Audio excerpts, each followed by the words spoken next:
Welcome back Interior Alaska. Joe Cook here with your local Tuesday Sportscast. The Nanook hockey team is rested and ready to start conference play this week. In today's Nanook Corner, we learn how they plan to continue their success against one of the best teams in the country. Here's more. You could call the Alaska Nanooks the Alaska Giant Killers. Last season, the Nanooks finished the season with a 2-1-1 record against then #1 Minnesota State. Alaska was the only team to have a winning record against the country's top team in more than 2 games. They've had the Mavs number, and guess what? UAF starts WCHA play on the road at Many State this weekend. What's been the Nanook secret to besting the Mavs? I think it's just, the way we play, the style, how we play. We're a hard-working team. We have skill as well, but, I think that, comes down to what we do on the ice. We work hard. We don't really, play as skilled of a game as they do. They kind of back off a little bit when you're throwing bodies and playing fast, so I think that's something we use to our advantage. It'll be a bittersweet homecoming for Krieger, the Minnesota native, but the Nooks are on the come-up after their first bye week.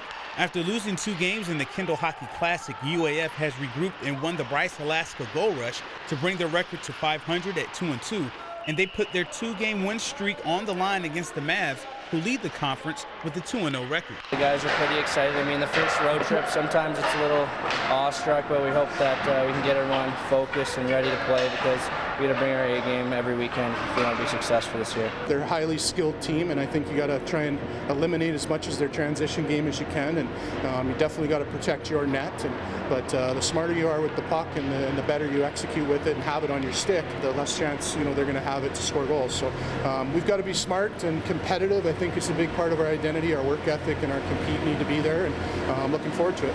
The puck drops in the first WCHA series for Alaska this Friday at 4:07 Alaska time in Mankato.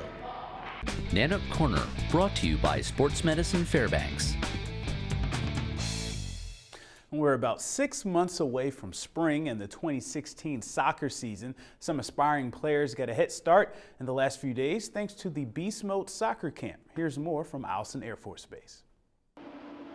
The sport of soccer is growing in the interior, and the local talent got a boost from the Beast Mode Soccer Camp. The 5-day camp concluded today at the Bakersfield House on Eielson Air Force Base. David Copeland Smith brought his camp to Alaska for the very first time thanks to Eielson soccer parents. Copeland Smith started Beast Mode in 2010 and has trained some of the best U.S. players like Alex Morgan, Abby Wambach, and Landon Donovan. He stresses that kids can be just as great or even better. We do exactly the same drills with them as we do with you. Right? It's about organisation, drive and passion.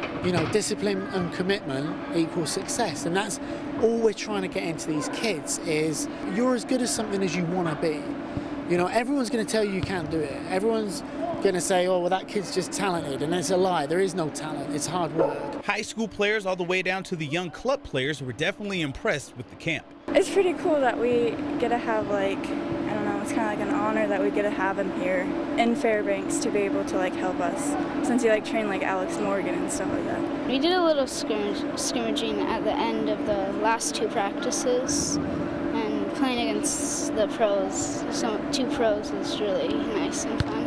He was just talking to us about our goals and what we actually want out of it, and just daily goals and to make us better players. The pros who helped run the camp included Beverly Yanez and Lauren Barnes of the Seattle Reign in the National Women's Soccer League, and former Major League Soccer player Nathaniel Yanez of the Columbus Crew. Yeah, just trying to inspire them. That, it's okay that there's things that you have to work on. Everyone has things that they need to work on. Just being able to acknowledge those and how can you make them better. There's been some really fun kids out here, whether it's personality, talent-wise, it's such a great mix of kids, and we've just had an absolutely phenomenal time out here. With soccer camps like this, our young soccer stars are getting the foundation needed to become the stars of tomorrow. Joe Cook reporting. And that's it for sports tonight. Thanks for watching. Mike Schultz is up next with your full weather forecast, and we'll catch you next time.